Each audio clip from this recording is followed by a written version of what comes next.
Desde el Líbano, la Iglesia Católica y otros credos piden mediación de las Naciones Unidas para detener bombardeos israelíes en el territorio, mientras en Gaza muere el líder de Hamas en operativo militar. Ajustada contienda electoral en Uruguay, una de las alternativas políticas defiende los principios no negociables de la vida y la familia. La Iglesia en Estados Unidos acuerda millonaria compensación a víctimas de abusos por parte de algunos miembros del clero entre los años 40 y 80. La Iglesia de México advierte que suspenderá bodas que no se celebren con dignidad ante caso de novios que se presentaron disfrazados de caballeros del Zodíaco. En Perú, miles siguen al Señor de los Milagros en su segundo recorrido en procesión por las calles de Lima. Hola amigos, hola y terminamos la semana informativa. Así es, Natalie, qué gusto estar contigo como siempre y con nuestros televidentes desde nuestros estudios en Lima, Perú. Bienvenidos a su noticiero con enfoque católico EWTN Noticias. Yo soy Natalie Paredes. Soy Eddie Rodríguez Morel, gracias por acompañarnos. Empezamos las noticias desde el Líbano contándoles que el jefe de la Iglesia Católica de Rito Oriental Maronita, junto a otros líderes religiosos de diferentes credos, pidieron esta semana al Consejo de Seguridad de las Naciones Unidas reunirse de inmediato y aprobar una resolución que establezca un alto al fuego para detener lo que califican como una masacre humanitaria perpetrada por Israel contra el Líbano. El patriarca maronita Bechara Butros Ray dijo: "La patria libanesa está herida y eso nos afecta a todos". Durante la cumbre extraordinaria que realizan en Berqué, los líderes religiosos condenaron las operaciones militares de Israel contra el Líbano, que ignoran los tratados internacionales, denunciaron. Israel desde hace poco más de un mes incursionó en territorio libanés tras los pasos de los líderes del movimiento terrorista Hezbollah, aliado de Hamas, que mantiene más de 100 rehenes israelíes. En la franja de Gaza, los bombardeos israelíes tampoco cesan. Como resultado, murió otro líder del grupo terrorista Hamas, según confirmó este jueves el ejército de Israel. Sinwar fue uno de los cerebros del ataque del 7 de octubre contra civiles en Israel, que desató la guerra que lleva más de un año. Pruebas de ADN y registros dentales confirmaron la identidad del cabecilla terrorista que había pasado cárcel en Israel por más de 20 años. Su cuerpo fue visto entre los escombros de un edificio alcanzado por un tanque israelí en Gaza, informó CNN. Escuchemos al primer ministro israelí Benjamín Netanyahu cuando anunció la muerte de Yahya Sinwar. Y a los residentes de Gaza les digo, Sinwar les arruinó la vida.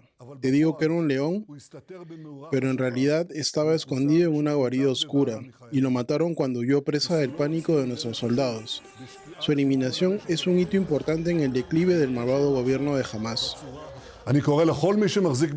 Quien deponga su arma y devuelva a nuestros rehenes, le permitiremos salir y vivir.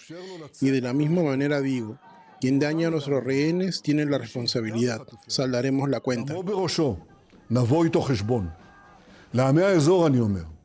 A la gente de la región les digo, en Gaza, en Beirut, en toda la región, la oscuridad se retira y la luz se eleva. Deif, Aniyeh, Sinwar, Nasrallah, Mohsen, Akil y muchos de sus asociados ya no existen. Los llamo pueblos de la región. Tenemos una gran oportunidad para detener el eje del mal y crear un futuro diferente de paz y prosperidad en toda la región. Tras la muerte del líder de Hamas, familiares de los rehenes israelíes que aún continúan cautivos en Gaza se manifestaron en Tel Aviv. Veamos. Por un lado me alegro de que Sinwar haya sido asesinado, pero por otro tengo mucho miedo. Tengo miedo por los 101 rehenes. Algunos de ellos todavía están vivos porque cada minuto que pasa corren peligro. Espero de verdad que no los asesinen o hagan algo por el asesinato de Sinwar. Y eso es lo que me da miedo. Me preocupa muchísimo que durante esta operación, cualquiera que haya sido la causa de la muerte de Sinwar, si es que realmente lo mataron, haya habido rehenes muertos o heridos. Así que tengo esa preocupación, y supongo que la pregunta que uno se hace es, ¿qué creo que va a pasar ahora que tenemos este supuesto punto de inflexión? La guerra en Gaza continuará. Los rehenes no serán liberados como resultado de esta operación. Hace años hubo 6 oportunidades de eliminar a Sinwar y hoy es un objetivo que debería haberse llevado a cabo. Pero aún así, el momento elegido es aterrador porque, como vemos ahora, existe la posibilidad de que dañen a los rehenes. Tal vez ya hayan sido dañados o tal vez suceda. Y la preocupación y la inquietud son muy profundas y debería sellarse un acuerdo de inmediato. ¿En qué medida la muerte de este cabecilla estratégico de Hamas aporta al fin de la guerra en Tierra Santa? Escuchemos el análisis del periodista Joe Federman de Associated Press. Israel afirma que ha matado al líder de Hamás. Yahya Sinwar era considerado el cerebro clave de los ataques del 7 de octubre que desencadenaron una guerra que dura más de un año y durante ese tiempo ha encabezado la lista de los más buscados por Israel. Sorprendentemente, Israel dice que no era el objetivo de esa operación. En cambio, dice que estaba participando en una batalla en el sur de la Franja de Gaza. Dice que estaba con otros militantes que intentaron esconderse en un edificio. Las fuerzas de tanques israelíes abrieron fuego contra el edificio y dicen que el cuerpo de Sinwar quedó destruido entre los escombros. Esto supone un duro golpe para Hamás. Sinwar era un líder fuerte y la mayor parte de los dirigentes del grupo han sido aniquilados durante la guerra, así como gran parte, si no la mayoría, de sus fuerzas combatientes. Los dirigentes israelíes afirman que ha llegado el momento de que Hamás se rinda y libere a los rehenes que aún tiene retenidos. No está claro si esto va a suceder. Hamás aún no ha hecho comentarios al respecto. Ahora tendrá que tomar una decisión, tendrá que elegir un nuevo líder y tendrá que decidir si quiere buscar algún tipo de acuerdo o si quiere seguir luchando. Este 27 de octubre hay elecciones en Uruguay. Para saber más al respecto estamos con Carlos Iafigliola, que es miembro del gobierno actual en ese país. Carlos, bienvenido al programa. Un gusto estar en comunicación con ustedes. Carlos, cuéntanos cómo va la contienda y también nos interesa mucho, por supuesto, cómo van los principios no negociables en medio de este proceso electoral. Bueno, a ver, obviamente nosotros somos parte del Partido Nacional que hoy gobierna en coalición con otros partidos.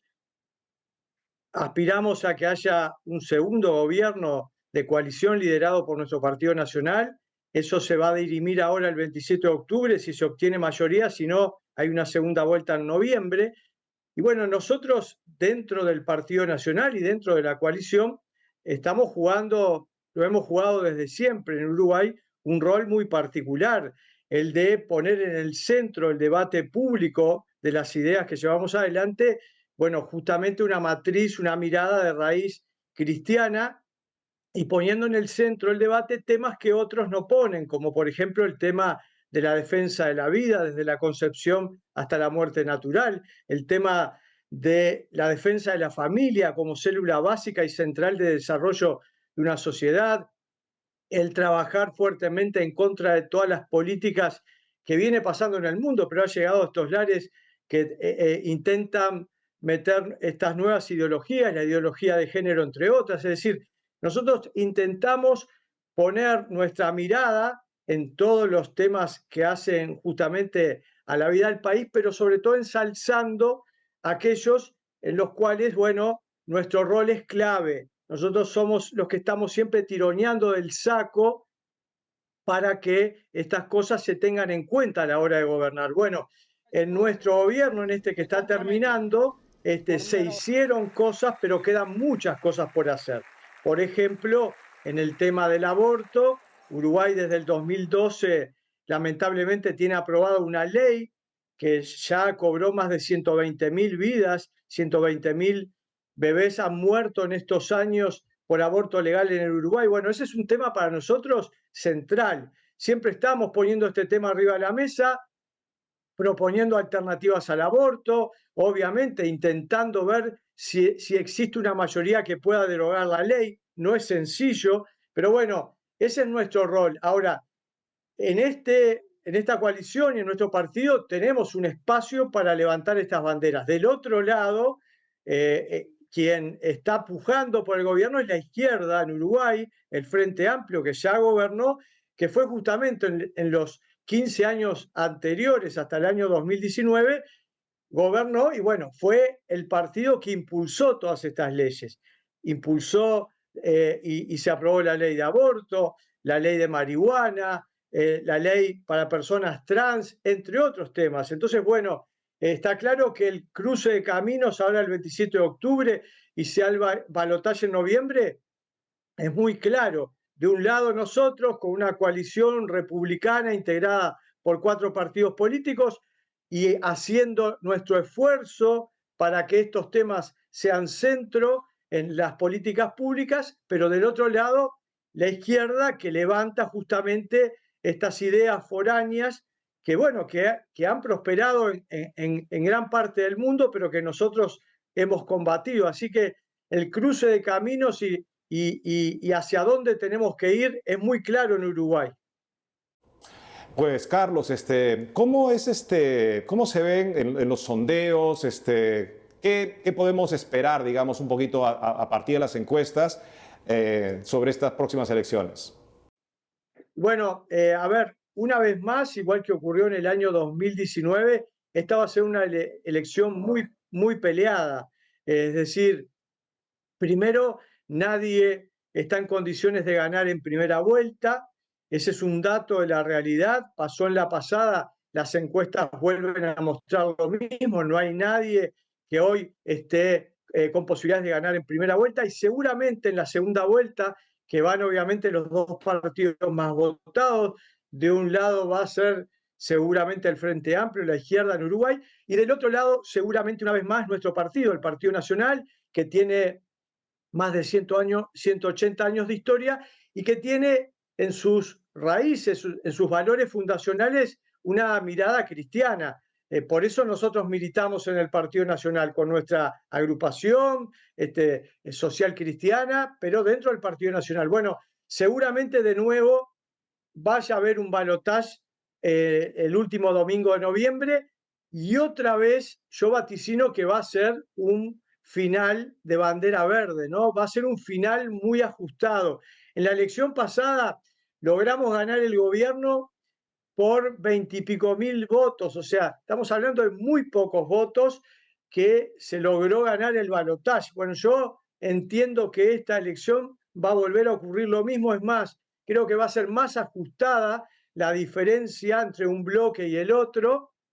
Bueno, eso hace obviamente que en estos días estemos trabajando fuerte. Es muy importante votar bien en octubre, es muy importante porque en octubre se define el Parlamento Nacional. Bueno, ese es un lugar al que aspiramos nosotros una vez más, ver si podemos estar en el Parlamento y desde ahí ayudar a cambiar las políticas públicas en el Uruguay, ayudar a un gobierno liderado por nuestro partido. Bueno, esa elección del 27 de octubre, que queda apenas 8 o 9 días, es clave por el Parlamento y es clave porque pone la base para una segunda vuelta el último domingo de noviembre. Así que bueno, va a ser seguramente de nuevo una elección de que va a haber que militar y trabajar hasta el último segundo. No se puede dar nada por resuelto ni por liquidado antes. El partido hay que jugarlo hasta el último segundo porque va a ser de nuevo ajustadísimo. Carlos La Figueroa, ex diputado uruguayo y miembro del partido de gobierno actualmente en Uruguay, gracias por haber estado con nosotros el día de hoy. El agradecido soy yo, un abrazo grande para ti y para todos quienes ven este canal que queremos mucho, EWTN. Así que hasta cualquier momento. Así es.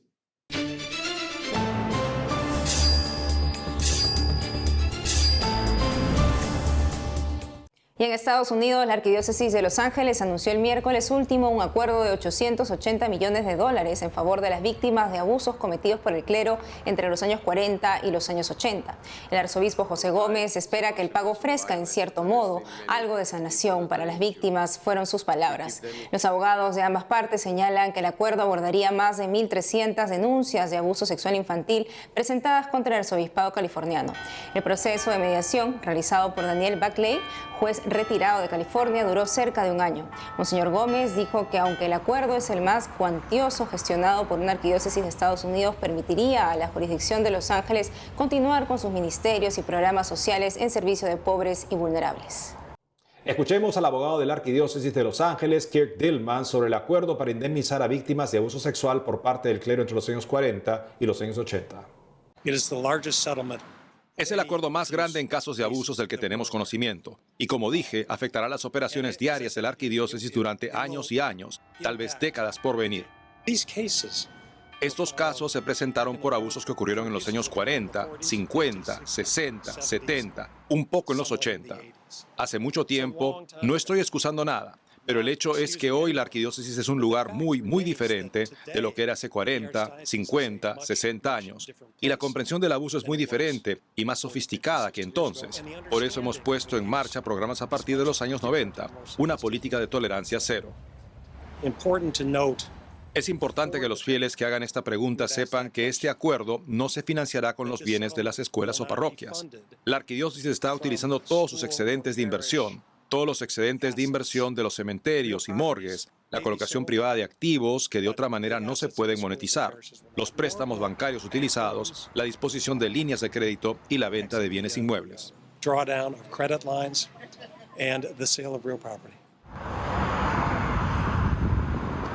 El abogado de las víctimas sobre las denuncias de abuso sexual por parte del clero entre los años 40 y los años 80 precisó cómo se sienten los demandantes después de que se anunciara un acuerdo a su favor por $880 millones esta semana. Escuchemos.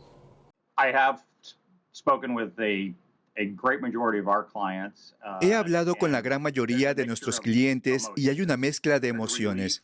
Hay alivio, hay agradecimiento, que se puede entender de un sobreviviente que ha vivido con esto toda su vida y que agradece nuestro trabajo frente a la valentía que han demostrado, que es algo abrumador. Hay satisfacción con el reconocimiento por parte del arzobispo de que ellos tienen la culpa y de que fracasaron.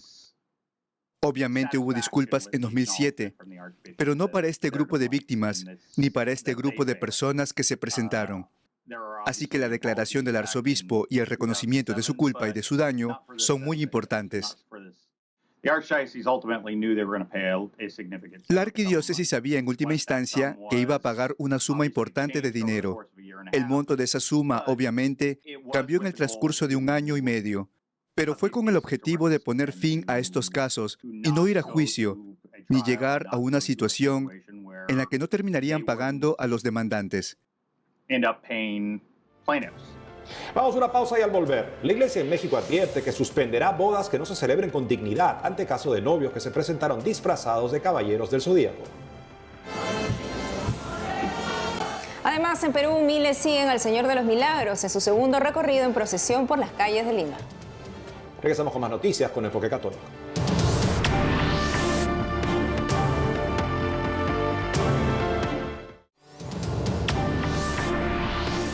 Nos vamos a México con una boda en polémica por los novios que cambiaron los tradicionales trajes para presentarse en el altar por disfraces de los caballeros del Zodíaco. Nuestro corresponsal Diego López Colín habló con la novia y nos informa.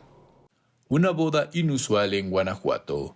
Una pareja se casó en una iglesia católica vestidos como Hades y Saori, personajes del popular anime japonés Saint Seiya, conocido en español como los Caballeros del Zodíaco. El evento del 5 de octubre en el Templo Expiatorio del Sagrado Corazón de Jesús en la capital del estado rápidamente se viralizó en redes sociales debido a los disfraces de los novios invitados inspirados en este anime y otros similares. Los novios Natalie Sualva y Olaf Baez dicen haber informado a la parroquia sobre su boda temática. Sostienen que les pidieron evitar escotes, cuernos o símbolos demoníacos que pudieran malinterpretarse como satánicos. Y aseguran que nunca se les negó otra cosa. También subrayan que su intención no fue faltar respeto a la fe católica.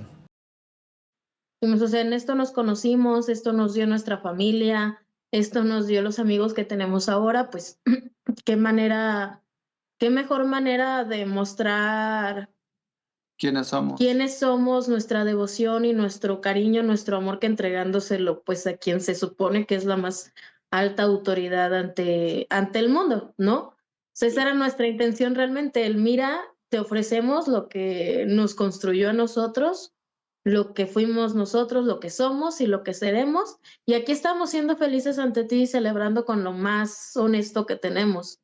Ante la polémica, el arzobispo de León, Monseñor Jaime Calderón, indicó en un comunicado que no permitirá más situaciones que comprometan la integridad de la fe y dignidad de los sacramentos. Instó a los sacerdotes a suspender celebraciones similares. Señaló que los sacramentos no son ficción ni algo imaginario, sino realidades que deben interpelar todo el ser de la persona que los recibe y celebra. Reiteró que el sacramento del matrimonio es sagrado porque viene de Dios y destacó la importancia de que los contrayentes y asistentes mantengan la dignidad del momento, respetando los templos como lugares sagrados y vistiendo de forma adecuada. Esta particular celebración comenzó un interesante debate sobre los límites de la expresión personal contra el respeto a los ritos sagrados. Mientras los novios defendían su boda, la Iglesia Católica expresó su necesidad de mantener la solemnidad en cualquier celebración eucarística. Reportó para EWTN Noticias, Diego López. Nos vamos al Vaticano, donde obispos y laicos se reúnen en asamblea en torno a temas que preocupan a la Iglesia. Veamos. La procedura de aumento de presencia è aperta. La tercera semana del sínodo ha concluido esta mañana con la presentación de los informes de síntesis de los grupos de trabajo. Participación, gobierno y autoridad son los temas sobre los que se ha reflexionado en la asamblea. El arzobispo Anthony Fisher, uno de los delegados sinodales de Australia, habló de la posibilidad de depositar la autoridad doctrinal en las conferencias episcopales y las iglesias locales. Destacando la riqueza de las diferentes culturas, tradiciones y de las diversas formas de evangelizar en todo el mundo, subrayó que la fe debe seguir siendo la misma y que no se puede reinventar.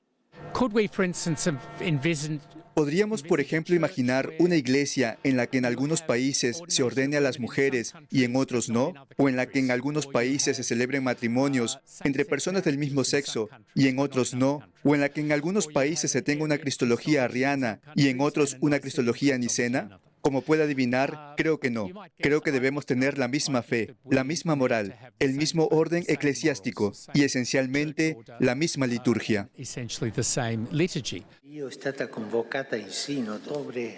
La universalidad de la Iglesia Católica se ve reflejada en la Asamblea Sinodal. En una entrevista exclusiva con Colin Flynn de EWTN, el cardenal arzobispo electo de Tokio, Tarsiso Isao Kikuchi, explicó que la pequeña iglesia japonesa es también muy internacional. Sin dejar de reconocer la importancia de la diversidad, el arzobispo expresó su deseo de unir a las comunidades del país.